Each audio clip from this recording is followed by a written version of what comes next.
There are moments in aviation when you realize you're not just flying an airplane, you're carrying dreams, hopes, and the future of thousands of people in your hands. My name is Captain Frank Mitchell, and I've been flying European skies for 23 years. I've flown pretty much every aircraft in the commercial fleet, from the small ATR-72 to the majestic A380. But nothing, absolutely nothing, prepared me for that first day when I came face to face with the A300-600 ST, affectionately known as the Beluga. It was an October morning in 2019 in Toulouse at Blagnac Airport. The morning fog still covered the runway when I got the call from dispatch. "Frank, you're green-lit for the Beluga today. First mission, destination Hamburg. Special cargo." Special cargo. Those two words always made my heart race just a little bit more. I walked to the hangar and there she was, a white and blue giant with that peculiar shape that earned her the whale nickname. The A300-600 ST wasn't just an airplane. It was an engineering marvel that defied every law of aeronautical aesthetics. With its expanded fuselage, it looked like a pufferfish that had inflated way beyond its limit. But as weird as it looked, there was something majestic about that flying monstrosity. "First time on the Beluga?" asked my co-pilot, Captain Rick Thompson, a meticulous guy who'd been flying these machines for over a decade. His eyes had that sparkle of someone who knew every bolt, every system, every quirk of the aircraft. "First time," I confirmed, trying not to show the nerves I was feeling. "I hear it's different," Rick smiled. "Different is putting it mildly. You're going to find out that flying the Beluga is like dancing with an elephant. Possible, but requires a lot more finesse than it appears." We started the walk around, the external inspection that's religion for any pilot. The Beluga measured 184 feet in length, but what really impressed was its height, over 56 feet. The fuselage had been completely redesigned to accommodate loads that simply wouldn't fit in any other transport aircraft. This monster had been created with a very specific purpose: to transport fuselage sections, wings and other components of Airbus aircraft between the various factories scattered across Europe. "Check this out," Rick pointed to the cargo section. "It's got an internal width of 24 feet and height of 25 feet. It's like having a two-story building flying at 35,000 feet. We climbed the stairs and entered the cockpit. I immediately noticed that despite the revolutionary external appearance, the cockpit was familiar, based on the standard A300-600R. Analog panels mixed with some modernizations, but nothing an experienced pilot couldn't handle. "The center of gravity is what's going to surprise you," Rick commented as we began pre-flight procedures. "Depending on the load, the aircraft behaves completely differently. Today we're carrying the wings for MSN 375. MSN 375, the serial number identifying an A350-900 in production. Those wings represented months of work by engineers, technicians, and workers. Each one weighed about 33,000 pounds and had been designed to slice through the skies for decades. Tower, this is Beluga 4. Ready for taxi to runway 32 left," I transmitted to the control tower, my voice echoing through the communication system. "Beluga 4 taxi to runway 32. Left via taxiway Alpha. Wind 330 at 15 knots, altimeter 29.92. Taxi to runway 32. Left via Alpha. Wind 330 at 15, altimeter 29.92. Beluga 4, I confirmed, following standard protocol. Rick took control for takeoff. First lesson about the Beluga: she's sluggish on takeoff. You got to be patient and let the aircraft build speed gradually. I watched fascinated as he handled the controls. The Beluga accelerated down the runway with the majesty of a sea creature emerging from the depths. V1, decision speed, came later than I expected, followed by VR, rotation speed. Rick gently pulled back on the yoke and slowly, very slowly, that white giant began to climb. "Gear up," Rick commanded after we confirmed positive climb. "Gear up," I confirmed, retracting the landing gear. Once airborne, I started to understand why the Beluga had such a unique reputation. Its stability was impressive, almost as if the aircraft had been designed to be a stable flying platform above all else. But I also noticed that every control input generated a slower, more deliberate response than I was used to. Frankfurt Center Beluga 4, climbing to flight level 370, current altitude 8,000 feet. Beluga 4, Frankfurt Center, roger. Climb and maintain flight level 370. Contact Bremen Control on 132.375. Climb and maintain flight level 370. Contact Bremen on 132.375, Beluga 4. During the climb, Rick started teaching me the aircraft's peculiarities. The most important thing you need to understand is that the Beluga isn't just a transport aircraft. It's a flying logistics system. Every flight we make is a crucial piece in the Airbus production puzzle. He was right. At that moment, we were carrying the wings that would allow an A350 to take 325 passengers from Paris to São Paulo or from London to Hong Kong. It was a responsibility that went far beyond simply piloting an aircraft. Beluga 4. Contact Hamburg approach on 127.350. Contact Hamburg approach on 127.350, Beluga 4. Hamburg approach, Beluga 4, descending to flight level 100, requesting approach to runway 23. Beluga 4, Hamburg approach, descend to 3,000 feet, vectors for ILS approach runway 23, wind 240 at 18 knots. Descend to 3,000 feet, vectors for ILS runway 23, wind 240 at 18, Beluga 4. The approach was smooth, and Rick demonstrated once again why he was considered one of the best pilots in the Beluga fleet. The touchdown was so gentle, I barely felt contact with the runway. Welcome to Hamburg, Rick smiled. First part of the mission complete. In Hamburg, I watched the unloading process. Seeing those wings being removed from the Beluga was like watching an industrial ballet. Every movement was choreographed. Every procedure had been tested hundreds of times. The wings were carefully transported to the hangar, where they would be integrated into the A350.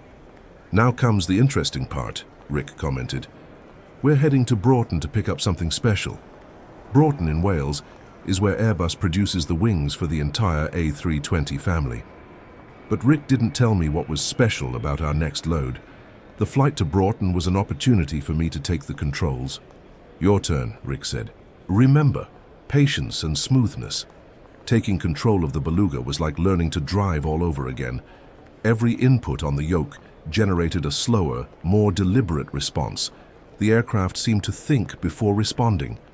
But there was something comforting about that stability, as if the aircraft itself was saying, "Relax, I know what I'm doing." Bristol Control, Beluga 4, requesting descent to 6,000 feet for approach to Broughton. Beluga 4, Bristol Control, descend to 6,000 feet, contact Broughton Tower on 130.250. Descend to 6,000 feet, contact Broughton Tower on 130.250. Beluga 4. The approach into Broughton was more challenging. The airport was smaller, and the Beluga demanded special precision due to its size, but I managed a smooth landing and Rick nodded approvingly. Beluga 4, taxi to the Airbus ramp, ground control 121.700. Taxi to Airbus ramp, ground control 121.700, Beluga 4. It was in Broughton that I discovered what made this mission special. We weren't loading conventional wings. We were transporting the first set of wings for the A321XLR, the long-range version of the A320 family. It was the first time this specific configuration would be transported. This is the future of medium-haul aviation, explained Sarah Johnson, the engineer responsible for loading. These wings are going to allow an A321 to fly from London to Boston or from Paris to New York. It's revolutionary. I watched as the wings were carefully positioned in the cargo compartment. Each one represented years of research, development, and testing. The XLR would be a game-changer for airlines wanting to operate transatlantic routes without needing wide-body aircraft. Where are we taking them? I asked. Toulouse, Sarah replied.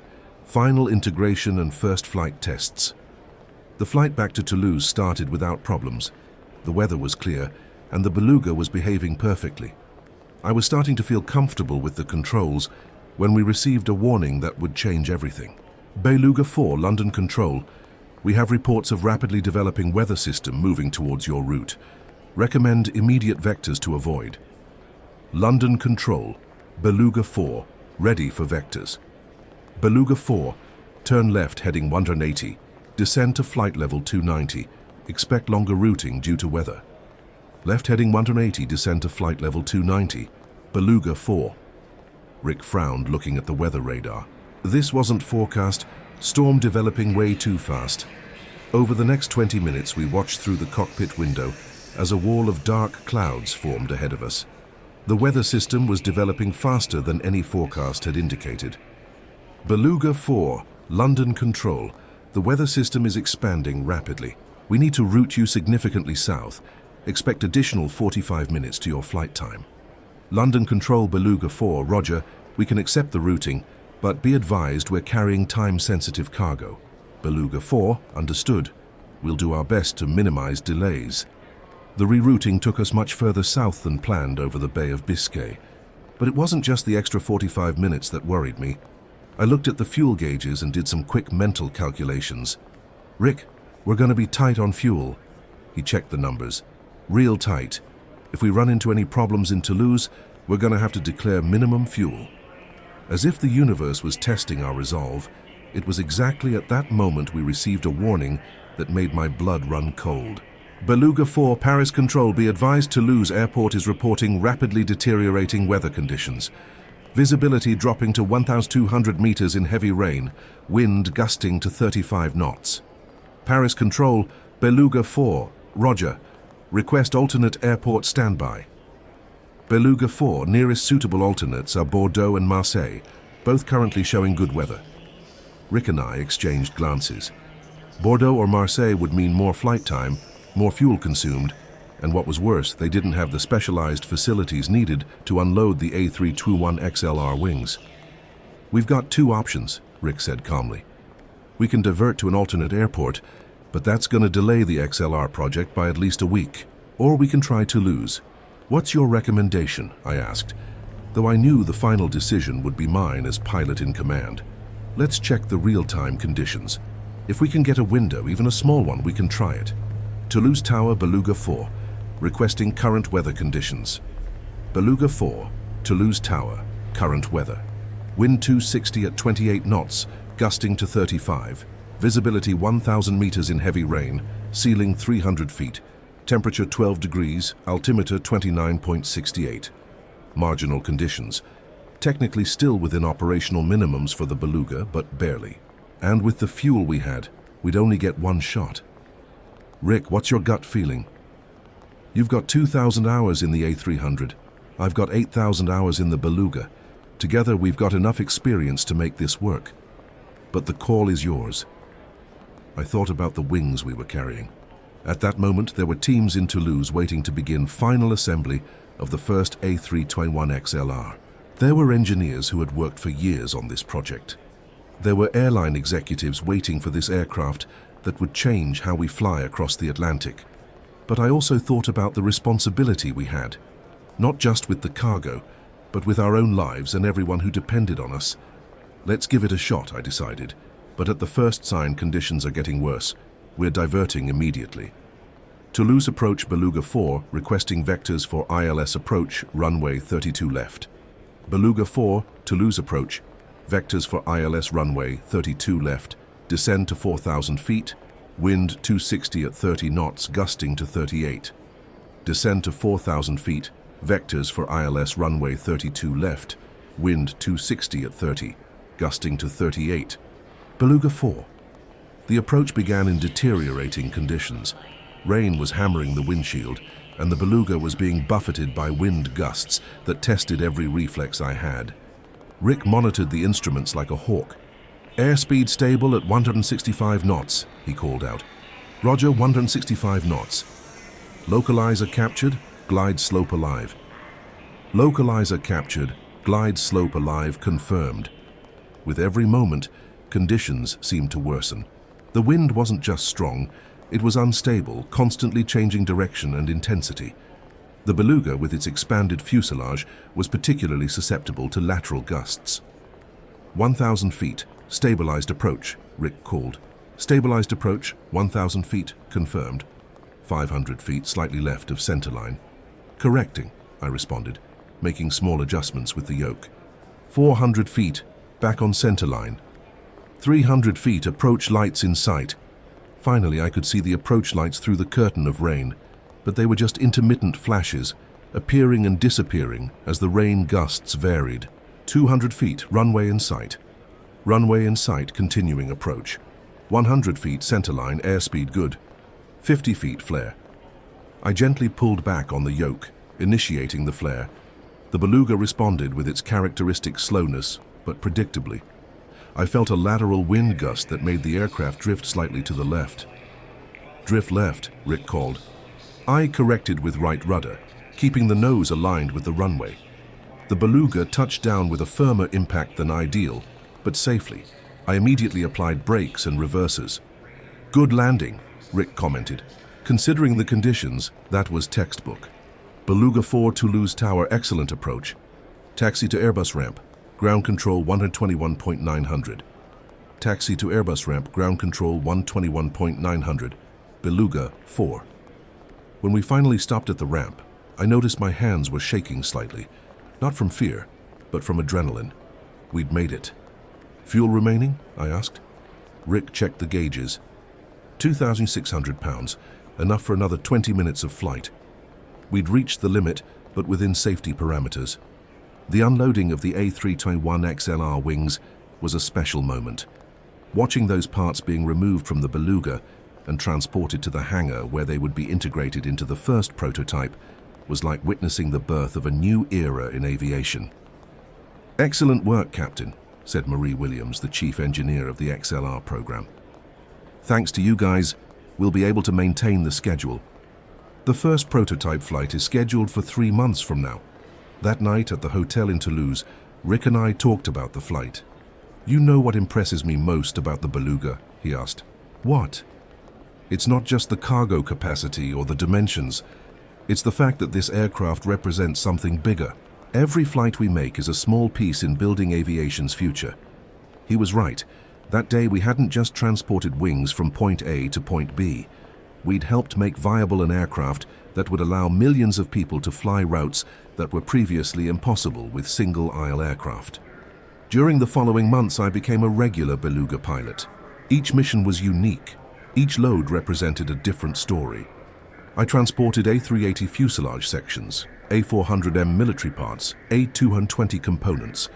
Every flight was a lesson in how modern aviation depended on complex and precise logistics, but it was 3 months later that I experienced the most exciting moment of my Beluga career. I got a special call. Frank, you've got a special mission today. We're heading to Hamburg to pick up something very specific. What is it? I asked. The wings for MSN 1845. MSN 1845, the serial number of the first production A321XLR. The same wings we'd transported on that stormy day were now being integrated into the first commercial aircraft of the series. The flight to Hamburg was smooth, but the excitement was palpable. When I saw the wings being loaded, now tested and approved, I felt special pride. Those wings had flown in test flights for hundreds of hours, proving the concept worked. Destination? I asked. Frankfurt. First commercial delivery. Frankfurt, where Lufthansa Group was waiting to receive their first A321XLR, the airplane that would forever change how Europe connected with the rest of the world. During the flight, I reflected on how a single decision on that stormy day had contributed to this moment. If we'd diverted to Bordeaux or Marseille, the schedule would have been delayed. The first flight would have been postponed, certification would have taken longer.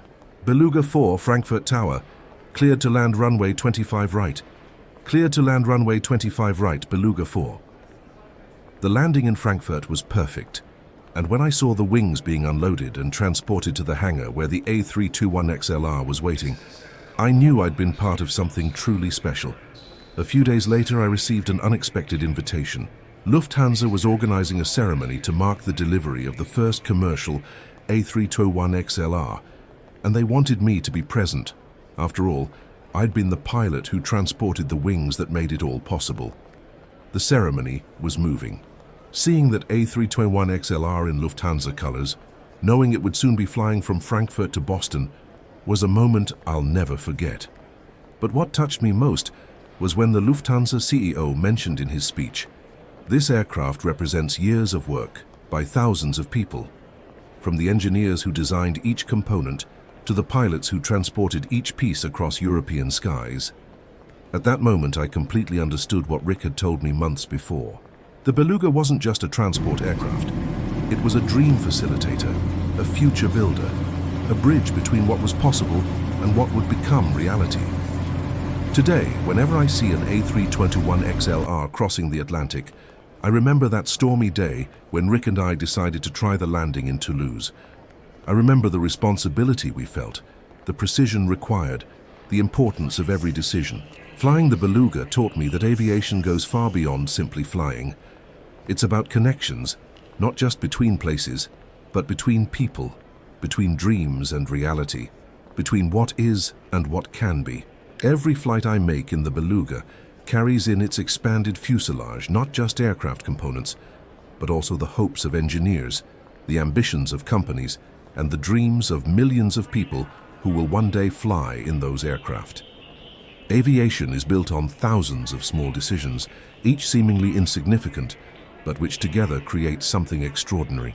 That day when we transported the wings of the first A321XLR, we didn't know we were helping to create an aircraft that would change how the world connects. We only knew we had a responsibility to fulfill, a mission to complete, precious cargo to deliver.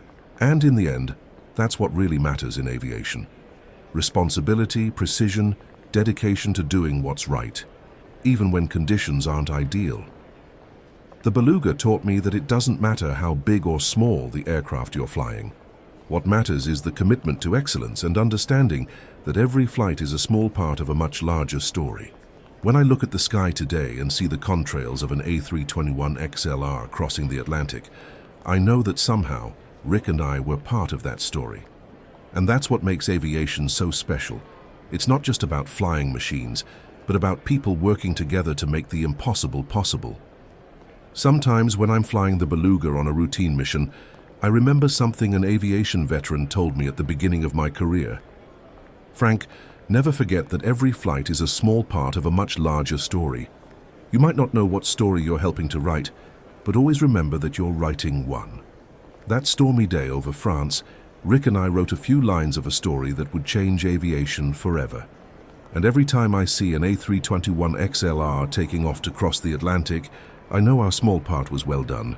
Aviation teaches us that great achievements are made of small decisions, and that every person working in this industry, whether designing a wing, welding a fuselage, or piloting an aircraft, is contributing to something much bigger than themselves. The Beluga showed me this more clearly than any other aircraft I've ever flown, and that's why whenever I climb into the cockpit of that flying whale, I remember the responsibility I have, not just with the cargo I'm transporting, but with the future I'm helping to build. Every flight in the Beluga is a small contribution to a more connected, more accessible, closer world. Because in the end, that's what aviation does. It brings people together, shortens distances, and makes the world a smaller and more connected place. And the Beluga, with its peculiar appearance and unique capability, is one of the most important tools to make this happen. Maybe you'd never heard of the Beluga before listening to this story. Maybe you'd never imagined there was such a strange and special aircraft flying through European skies every day. But now you know that every time you board an Airbus aircraft, whether it's an A320 for vacation in Spain or an A350 for a business trip to Japan, a small part of that aircraft was transported by the Beluga. And who knows, maybe next time you look at the sky and see an aircraft passing by, you'll remember the story of the A321XLR wings and the storm that almost prevented a revolution in aviation. Because in the end, that's what makes aviation so fascinating. Every flight has a story, every aircraft has a journey, and every person working in this industry is writing the future, one small line at a time. If you enjoyed this story about the giant of the skies that carries dreams in its expanded fuselage, subscribe to Black Box so you won't miss the next tale from the skies. Share in the comments if you've ever seen a Beluga flying, or if you have any aviation story you'd like to see told here. Because every aviation story is a window into a world where the impossible becomes reality, where human engineering defies the laws of physics, and where every flight is a small celebration of humanity's ability to dream high and fly even higher.